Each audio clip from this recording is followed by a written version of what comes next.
OK, let's continue our build-up to the big game. Kick-off is at 3 o'clock. We're going to look, Liam, at England playing out from the back. And Southgate was very open about this from minute one. This is what he wanted to do. Yeah, they're playing three at the back. Stones in the middle here, Maguire on the left and Walker on the right. And I thought they did it particularly well against Colombia.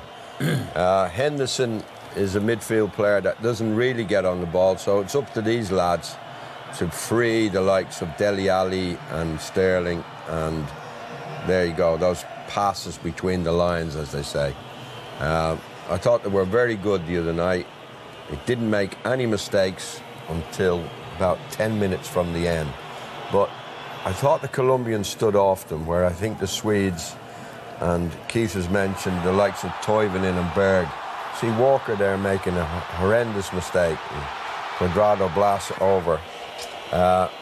They don't need to be doing these kind of things against Sweden, because Sweden will sit back, but they'll pressurise the ball, and this is Walker getting carried away, and then the Colombians are going to counter-attack.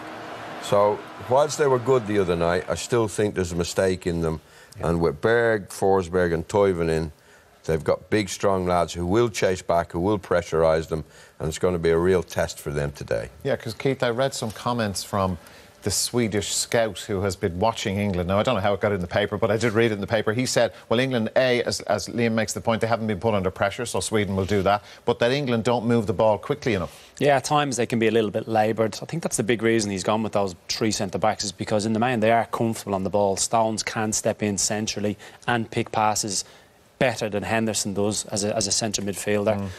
But it will be a different dynamic for them today, because these Swedes will be more aggressive. They'll be more organised in terms of how they close down. They'll show them one side, they'll close down as a group and keep them there. So England have to remain concentrated. They can't go into lackadaisical, sloppy mode, because this is what Sweden are set up for.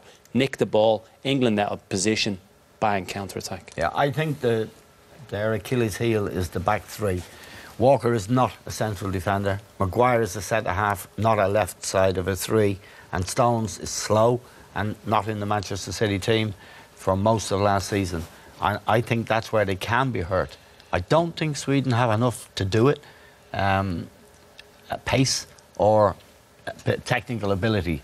But that is a major problem for me. If there's gaps behind Ashley Young, the gaps behind Trippier, and that's where they can be got at. But I don't think Sweden have the ammo to do it. I think England will, you know, with their wide players, cause Sweden more problems.